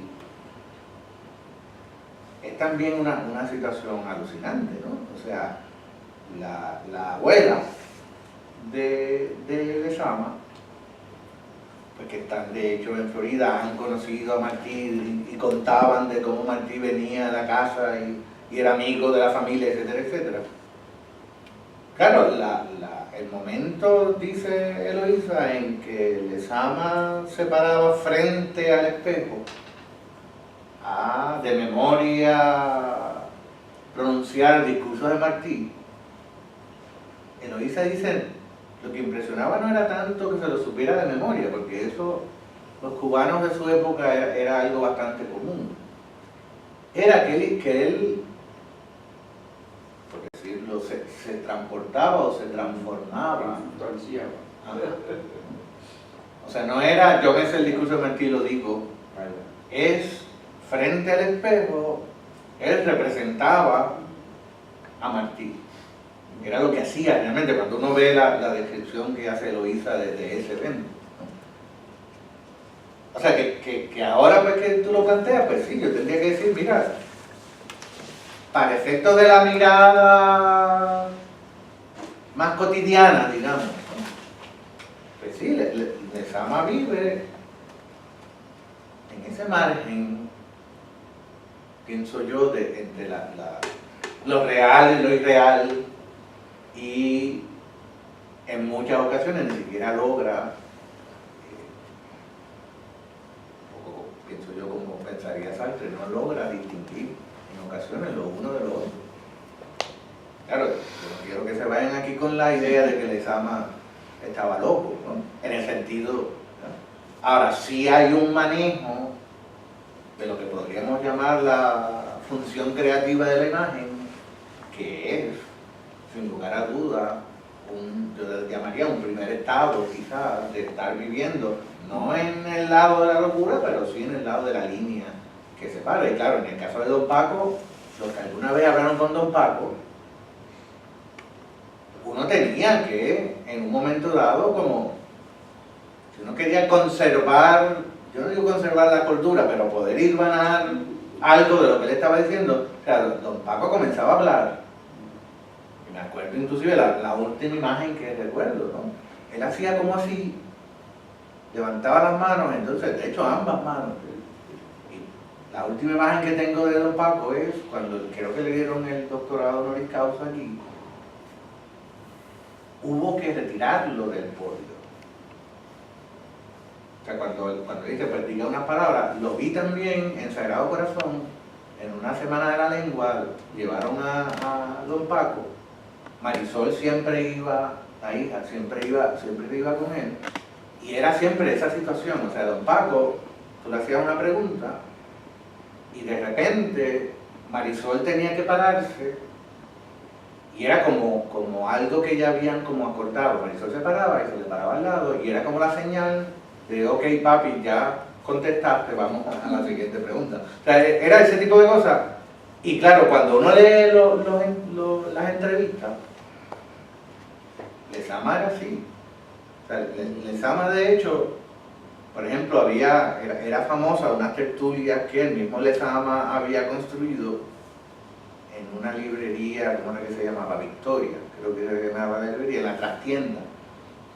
Y Lezama, claro, la realidad es que Lezama con lo que ganaba podía comprar muy pocos libros, o sea, la mayoría de los libros de Lezama, pocos eran comprados, la mayoría eran regalos. Ahora sí era importante que, por ejemplo, esta librería le regalaba a Lezama los libros, no a cambio, pero precisamente porque traía Lezama a la librería, entonces tenían unas tertulias, lo que, o sea, no solo pues, eran tertulias donde participaba todo tipo de personas, ¿no? O sea, Lezama no tenía ningún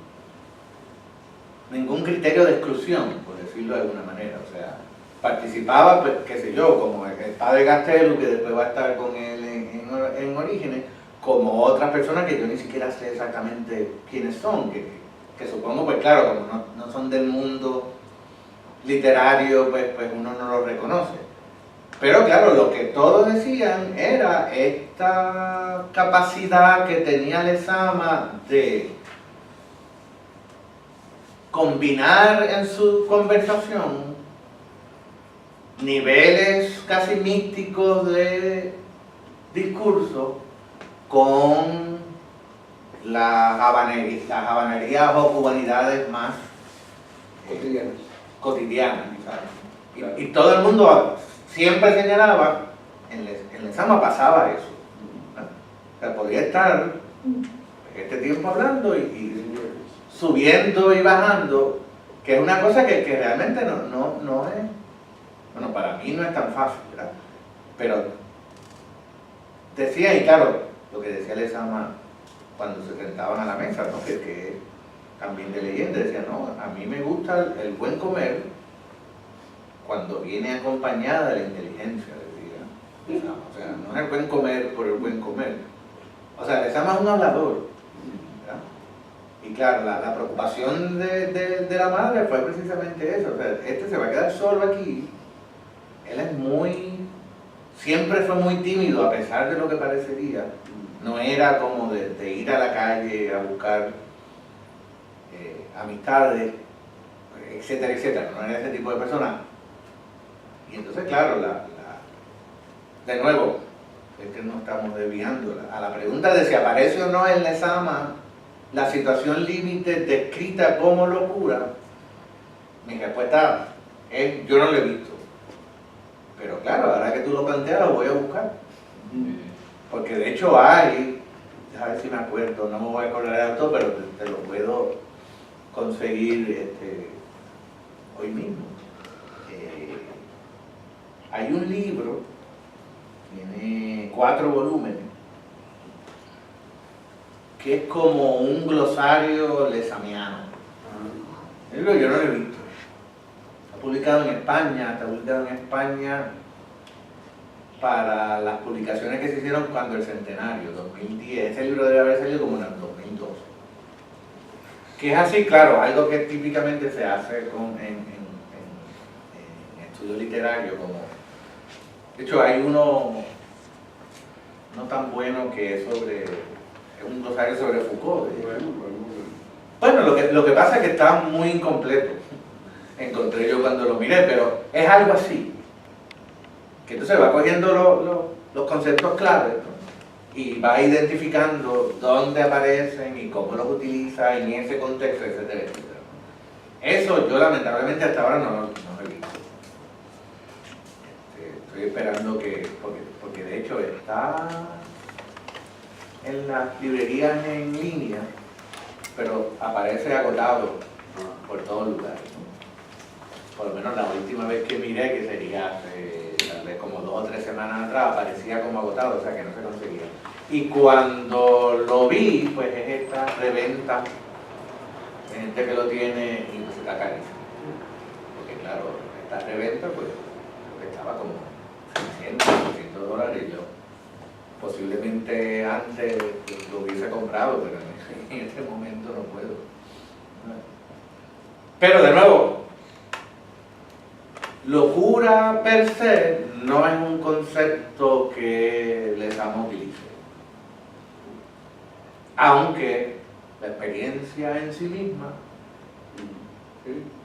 por ejemplo, cuando uno lee, pues, lo has leído, cuando uno lee Paradiso, el ambiente de Paradiso está entre lo real y lo irreal, o sea, es un ambiente, ahora en el sentido de los comentarios literarios, o sea, es un ambiente denso, no es un ambiente fácil.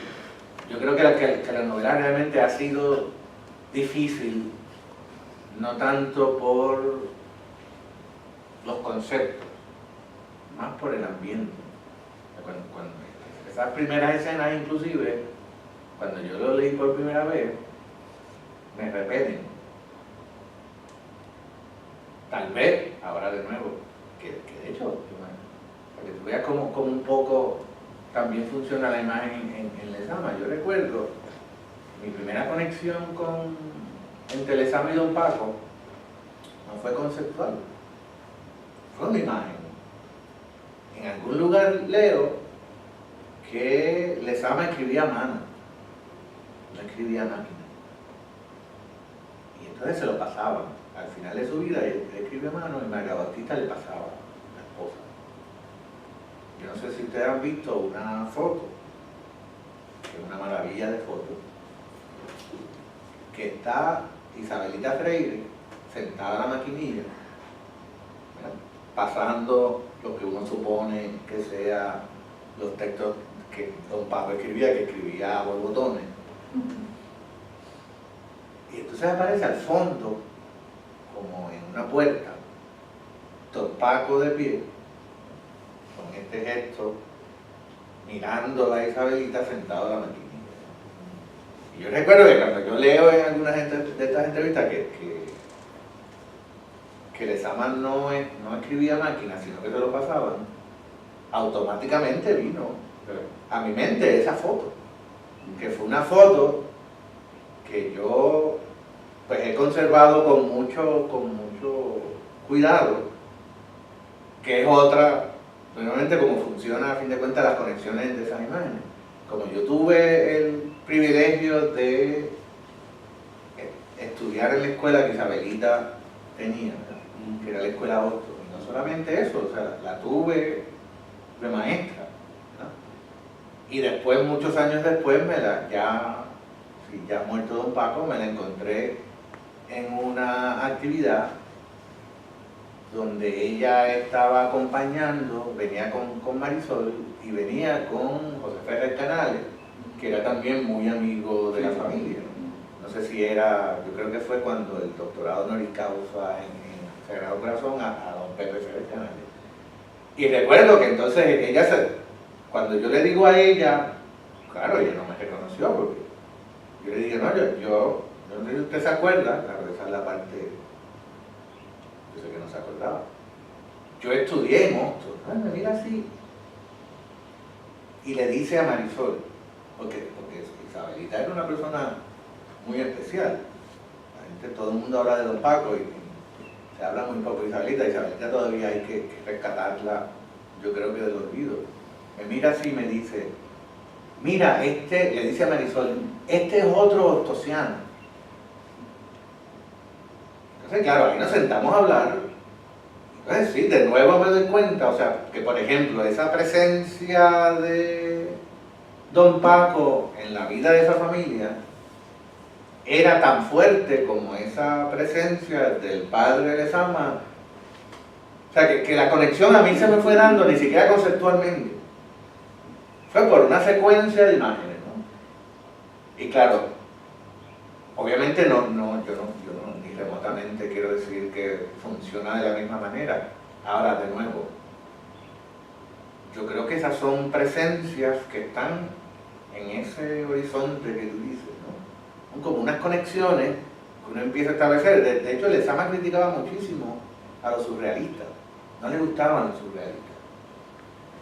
Y sin embargo, después en un curso que enseño en Sagrado sobre filosofía del arte, trabajamos con el concepto de imagen en el primer manifiesto de Breton y un texto de Breton que él titula, bueno, en inglés se llama Surrealism in Painting. Y el concepto de imagen en el surrealismo es más cercano a Lezama de lo que yo creo que él quiere aceptar. Eso lo he mencionado en el libro. Yo pongo una nota muy extensa. Yo me he dado cuenta que ese libro, lo que dice el texto es muy malo, las notas son mucho mejores. Ya la gente que me pide el libro dice, bueno, yo te lo doy, pero no leas el libro, lee las notas. Porque en esa hago una anotación larguísima donde entonces describo un poco la función que tenía la imagen, o al menos el concepto tradicional de imagen que descansa en las relaciones cercanas, mientras que la imagen surrealista pretendía exactamente lo opuesto, comenzar a establecer relaciones entre las cosas más distantes. Y entonces pienso que concepto de imagen en Lezama, cuando se comienza a referir a no solamente la presencia de lo real, sino de lo irreal, está más cercano al concepto de imagen surrealista que al concepto de imagen, digamos, platónico aristotélico. A pesar de que él no quiere, es cuando el movimiento surrealista toma auge, no lo critica severamente. Dice que no está de acuerdo con la tesis surrealista ni en el arte, ni en la escritura, etc. Pero ahora, digo, cuando quieran que me callo, me callo. Estoy viendo, porque he encontrado, ¿verdad? A fin de cuentas, que yo lo trabajo también en el curso. Fíjate que la palabra no es otra, la escritura es o no es una imagen hipercodificada, pienso yo. ¿Ah? Si usted piensa lo que es la escritura y la va abriendo, por decirlo de alguna manera, pues es una imagen. Claro, una imagen que está hipercodificada. Lo que quiere decir entonces que la relación entre la imagen, claro, ahora digamos en el arte, la imagen visual en su relación con la manera en que una obra de arte se puede relacionar con la escritura. Claro, eso es algo que se ha trabajado bastante, pero ahora sí me doy cuenta que son, como dice Lezama, dos maneras distintas de la poesía. Que también está en Aristóteles, por ejemplo. Ya pues sí, la tragedia, pues ¿cuál es la materia de la que está compuesta? Pues en última instancia las palabras, cuando vienes a ver. Entonces, pues claro, en ese sentido, lo que podría diferenciar, pues claro, es la manera, un estilo de otro, es la manera en que se relaciona la imagen visual con esas otras manifestaciones de la imagen. Pero claro, eso está en cierre, ¿no? Pero entiendo que en Lezama eso es importante también, porque es el subtítulo de la revista Orígenes y es también, de hecho, el subtítulo de las revistas anteriores, si no me equivoco, Verbum ya tenía como propósito esa síntesis entre el texto literario y la imagen en la obra de arte visual. O sea, que ya cuando se configura ese propósito en Orígenes, Lezama venía bastante tiempo antes trabajando con eso. Pero bueno, comencé a contestar una cosa y terminé hablando de otra.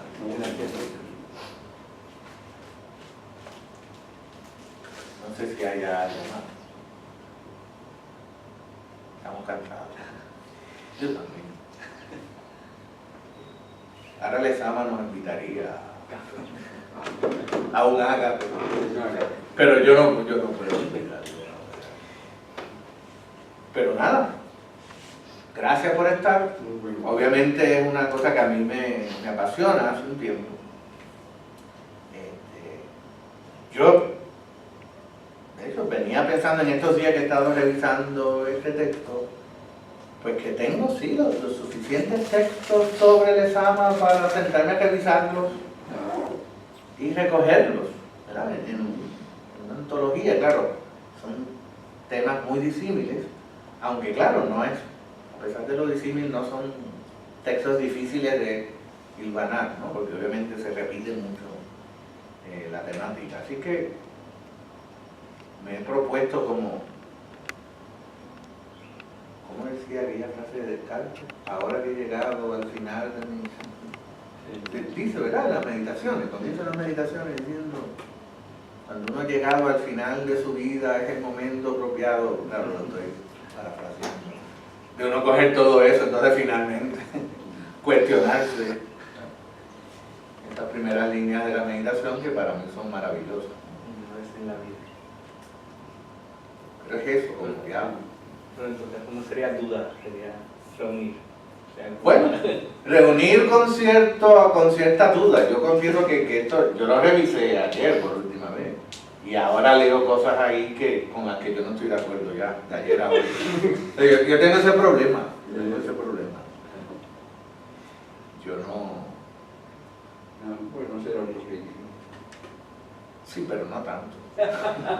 En algún momento es bueno, ya esto está. Digo, y ustedes que están, por ejemplo, posiblemente ya en tesis, hay un momento que ustedes tienen que mira, esto está. Así cortarse. Sí, porque mañana lo lees y no estás de acuerdo. Y lo arreglas y pasado te pasa lo mismo, ¿no? Entonces, el resultado es que uno nunca termina. Que fue lo que a mí me pasó. Que nunca terminé. Muchas gracias, Oscar. Bueno,